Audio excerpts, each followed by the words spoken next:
Olá, meus amigos. Nós estamos aqui no programa Mundo Jurídico, do Diário MS TV. E hoje nós vamos falar sobre a terceirização. Você sabe o que é terceirização? Você sabe quem que pode fazer terceirização? Você sabe quais áreas de uma empresa podem ser terceirizadas? Você é um trabalhador terceirizado. Você sabe quais são os seus direitos? Você é um empresário, quer terceirizar, sabe o que pode e o que não pode fazer? Hoje, nesse programa, nós vamos falar sobre isso.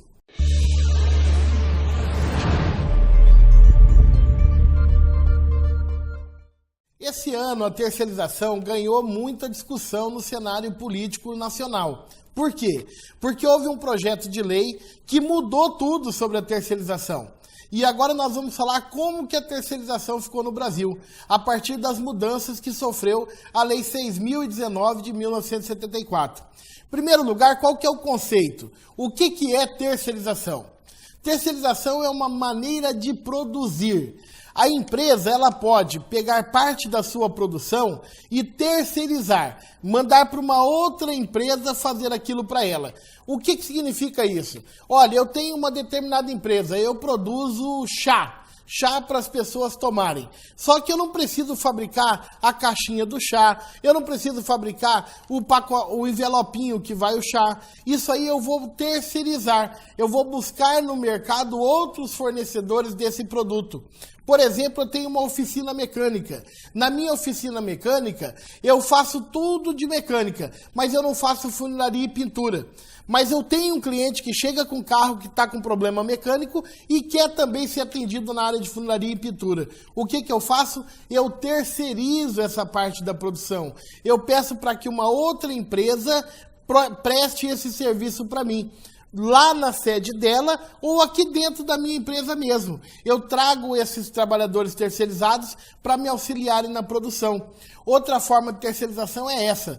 Eu tenho dentro da minha empresa trabalhadores que são meus empregados, mas eu tenho trabalhadores que vêm trabalhar dentro da minha empresa na condição de terceirizados. Isso até hoje sempre aconteceu muito em 3 áreas: conservação e limpeza, área de segurança e, de um modo geral, a atividade de meio das empresas. A partir desse ano isso mudou, porque foi alterada a Lei 6.019. E essas alterações trazem toda uma repercussão no mundo do trabalho. Vamos ver o seguinte: você já deve ter chegado num órgão público ou numa empresa e verificar que a pessoa que faz a limpeza, ela tem um crachá e um uniforme diferente dos demais trabalhadores. Ela é lá da Alfa, prestação, Ômega, prestação de serviços terceirizados. Aquele trabalhador é terceirizado. E até hoje funcionava a terceirização assim. Só podia terceirizar na atividade meio, na atividade de conservação e limpeza e na atividade de segurança. Mas agora o intuito da lei foi de permitir que os empresários possam terceirizar toda e qualquer atividade da sua empresa. Isso no mundo do trabalho tem todo um reflexo jurídico e uma discussão de que não deve ser admitido isso. Mas o foco hoje nosso aqui é falar das condições suas de que vai se submeter a essa condição. O trabalhador, como que vai ser a vida dele, a empresa que optar por terceirizar, como vai ser a vida dela. Nós vamos fugir um pouco da discussão jurídica que está por trás de você poder ou não terceirizar na atividade fim. Lembrando que ela existe, mas não é o nosso foco de tratar disso aqui hoje. Ok? Como é que funciona a terceirização? Eu tenho a minha empresa e eu vou contratar a empresa X que vai me prestar um serviço. E esse serviço consistirá em mandar para a minha empresa trabalhadores que vão me auxiliar no desenvolvimento das minhas atividades. O que é importante o empresário saber no momento que ele vai terceirizar? Que ele não pode tratar de forma discriminatória. Ele não pode trazer um trabalhador terceirizado e submeter esse trabalhador terceirizado a uma condição de menos dignidade, de tratamento pior do que ele já dá para os seus empregados, que são trabalhadores empregados na empresa dele. O que eu quero dizer com isso? Vamos supor que você tem uma empresa com 1.000 funcionários. Essa empresa tem um refeitório. Aí os seus empregados vão lá e se alimentam no refeitório da empresa em determinada condição, a comida que é servida. E aí eu contrato uma terceirizada. ela me traz lá 100 trabalhadores para trabalhar na minha empresa. E eu sou empresário e falo, não, os terceirizados não podem comer no refeitório. Eles têm que trazer a marmita e comer fora da empresa. Não pode isso. O tratamento não pode ser discriminatório. Porque se é terceirizado, se é empregado, o que importa é que ambos são pessoas. E como pessoas têm a mesma dignidade. E, portanto, devem ter o mesmo tratamento. Ok? Isso é uma situação para o empresário ficar atento. Vai contratar um terceirizado? Ok. Agora pode contratar não só nas atividades de conservação e limpeza, nas atividades de segurança e nas atividades fim, meio? Sim. Pode contratar na atividade fim, essa foi a vontade da lei. Mas não pode ser usado isso como uma forma de discriminar os trabalhadores. Eles têm que ter sempre o mesmo tratamento, ok? Outra questão que envolve a terceirização e que é muito polêmica. Eu sou trabalhador terceirizado, vou lá para a empresa. Eu posso ganhar menos que um salário mínimo? Ou posso ganhar menos que um trabalhador que exerce a mesma atividade na empresa? Como regra, não. Se eu sou empresário e eu terceirizo parte das atividades, mas eu tenho na minha empresa alguém que é empregado, que ganha um valor para executar aquele trabalho, que é o mesmo trabalho que os trabalhadores terceirizados estão fazendo, eu tenho que remunerar de forma igual essas duas classes de trabalhadores. Para fugir do quê? Para fugir da discriminação. O tratamento tem que ser igualitário. Além disso, agora que se pode terceirizar em toda e qualquer atividade da empresa, inclusive nas atividades fim, eu posso, numa condição de não ter empregados na minha empresa? Antes não podia, agora pode. Já que você pode terceirizar na atividade fim, então você pode ter uma empresa que todos os trabalhadores sejam terceirizados. Em nível mundial, a gente tem exemplos de empresas que se restringiram quase que só à exploração da marca e a publicidade da marca. Por exemplo, a Nike, que é uma empresa mundial de produção de calçados e que hoje ela concentra na sua atividade produtiva, aliás, ela desconcentra a sua atividade produtiva e se reserva a administrar o quê? A marca, a inserção de mercados, a lucratividade da empresa, ok? O Brasil está chegando nesse cenário. Particularmente, eu sou crítico a essa posição. Particularmente, eu não concordo com isso. Mas eu estou aqui hoje para falar para você e dos impactos que isso pode trazer na sua vida de um ponto de vista bastante prático. Por isso que vamos lá. O empresário não pode discriminar. Outra questão que envolve a terceirização e que é muito importante que o empresário saiba e você, trabalhador terceirizado, tenha consciência disso. De regra, o trabalhador terceirizado não pode ser considerado como empregado da empresa que está tomando o serviço, porque a relação terceirizadora é essa. Eu tenho uma empresa tomadora, que é a empresa que contrata a empresa terceirizada, aí eu tenho a empresa terceirizada, que é a que fornece o trabalhador que vem aqui para a empresa tomadora. É uma relação triangular. Muito bem. O que é importante o empresário saber e o trabalhador saber também? Não pode esse dono da empresa tomadora mandar, dar ordem, dirigir, ficar controlando o trabalho do trabalhador terceirizado. Quem pode dar ordem para o trabalhador terceirizado é quem o contratou, a empresa terceirizadora. Se o empresário, que é o tomador, pega o trabalhador terceirizado e fica ali controlando o seu horário, controlando a forma de trabalhar, controlando as suas atividades, então, na verdade, o que ele está fazendo? Ele não está sendo um tomador de serviço terceirizado. Ele está sendo o verdadeiro empregador daquele trabalhador. E aí ele corre o risco do quê? Desse trabalhador pedir o vínculo de emprego não com a empresa terceirizada, mas com ele mesmo. O que provavelmente ele quer evitar, por isso que ele está terceirizando. Então, para que a terceirização seja verdadeira, para que ela possa produzir os seus efeitos jurídicos, o empresário não pode, em nenhuma hipótese, ficar controlando a vida do trabalhador terceirizado. Ah, mas o trabalhador terceirizado fez uma coisa errada na empresa. Então, antes de vir punir ele diretamente, esse trabalhador, ele, tomador, vai lá na empresa prestadora, a terceirizada, e fala, olha, você mandou aqui para minha empresa um trabalhador que fez isso errado.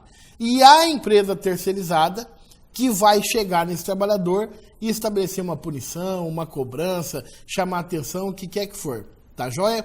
Porque se esse empregador ficar, esse tomador de serviço, ficar senhorando, mandando ali naquele trabalhador, ele vai virar... Ele que em tese não é o empregador, pode acabar sendo considerado como tal. Perfeito?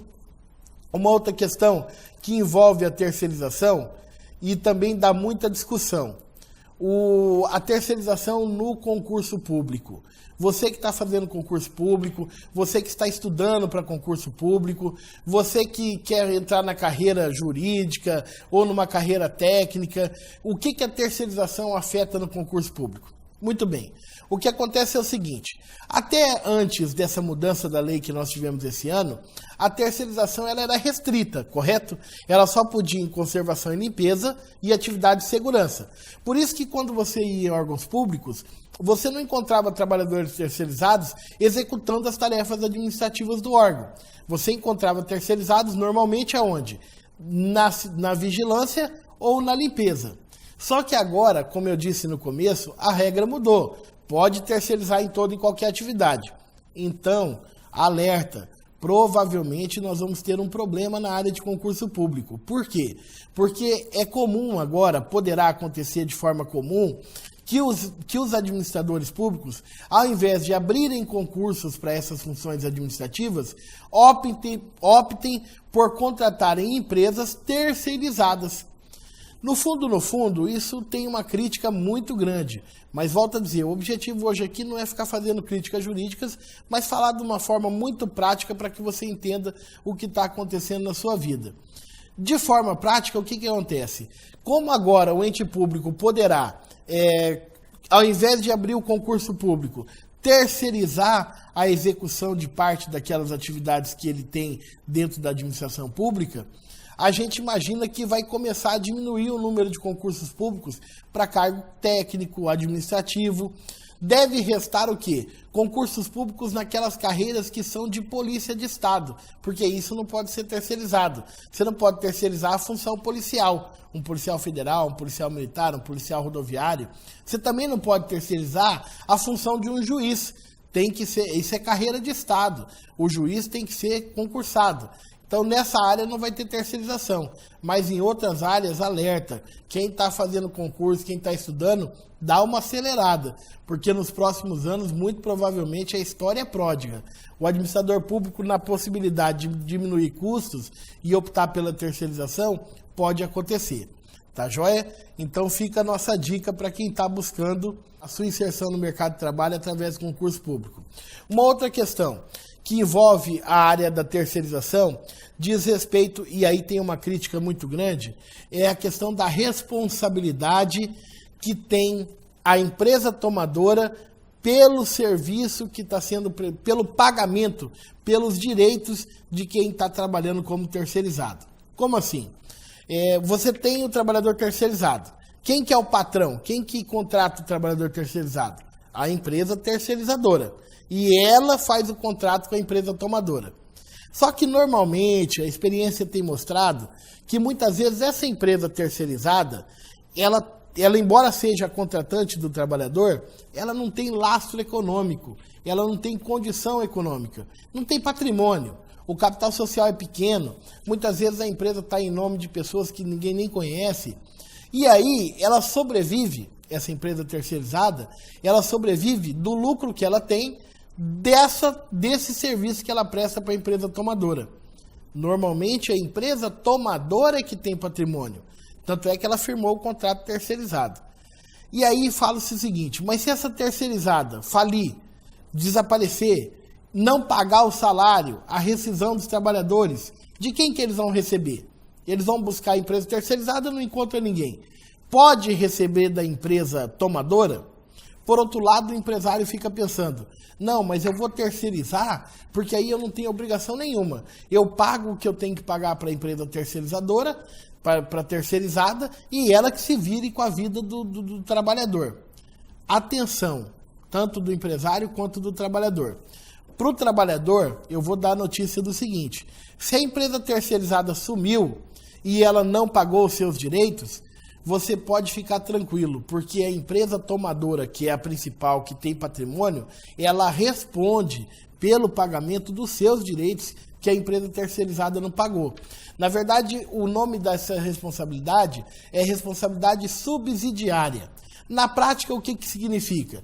Você vai atrás da empresa terceirizada, não encontrou ela, não encontrou patrimônio, exauriu a possibilidade, não tem mais jeito de receber dela, você pode vir cobrar da empresa tomadora. Então, para o trabalhador, isso é uma garantia, uma segurança de que, ainda que a empresa terceirizada não pague seus direitos e desapareça, ele pode vir receber da empresa tomadora, porque ela tem responsabilidade. E para o empresário, qual que é a dica? Ora, se você contratou uma empresa terceirizada e agora você sabe que pode, mesmo pagando certinho o contrato, eu fiz um contrato, ela vai me fornecer 10 trabalhadores e eu vou pagar por mês X mil reais para ela. E mesmo você pagando certinho o contrato da terceirizada, se essa terceirizada estiver recebendo o seu dinheiro, mas não está pagando as férias, não está recolhendo a FGTS, o INSS desse trabalhador terceirizado, fique atento, fique alerta.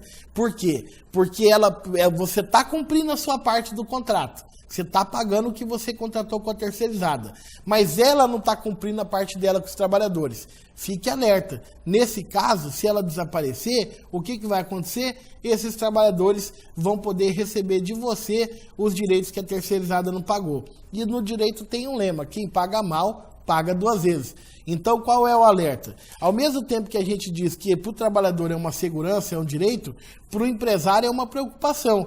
O que ele tem que fazer todo mês? Olha, terceirizada, tá aqui, eu estou te pagando, mas traz para mim os comprovantes que você pagou o salário do trabalhador, que você recolheu o INSS, que você recolheu a FGTS, porque senão, amanhã ou depois eu vou ter que pagar. Ok? Então fica uma dica para as duas partes do contrato. Tanto para quem trabalha tem essa garantia, mas tanto para quem contrata trabalho terceirizado tem essa preocupação. A gente tem que pensar que as relações de trabalho sejam rígidas, que não haja essas violações. Mas a cautela nesses casos ela é sempre recomendada. Ok? E aí, para finalizar a questão da terceirização, só para pincelar uma crítica que as pessoas fazem sobre ela, é que a terceirização não deveria ser admitida dessa forma como está sendo admitida no Brasil. Por quê? Porque quando você terceiriza, você corre o risco de precarizar a relação de trabalho. Ou seja, o trabalhador terceirizado acabar tendo um tratamento pior do que seria se ele fosse empregado. Isso é uma preocupação válida e a gente poderia ficar aqui horas e horas tratando só dessa discussão. O que eu vou dizer para vocês? A gente tem que pensar que o mercado de trabalho seja o quanto melhor possível, que as empresas possam empregar mais e que os trabalhadores possam ganhar mais. Para isso, a gente precisa mudar a cultura da sociedade. A terceirização, ela pode ser usada para o mal, para precarizar direitos, mas ela pode ser usada para o bem. Na verdade, se a gente fosse fazer um estudo histórico aqui, a gente saberia que a terceirização foi criada para aprimorar a produção. Na verdade, o trabalhador, ao invés de ganhar menos, ganhava mais, porque a terceirização implicava em especialização de serviços e tudo que é especializado você paga mais caro. Mas no Brasil isso às vezes não é usado. Fica a dica: não utilize, empresário, a terceirização para fraudar direitos trabalhistas. Fica a dica, trabalhador, não se submeta a uma condição de trabalho precário porque está sendo usado para fraudar. E quem sabe, se todos nós tivermos essa consciência, a gente constrói um país melhor, a gente constrói um mercado produtivo melhor. Ok? Obrigado, você está no Mundo Jurídico da Diário MS TV. O nosso programa de hoje foi sobre terceirização.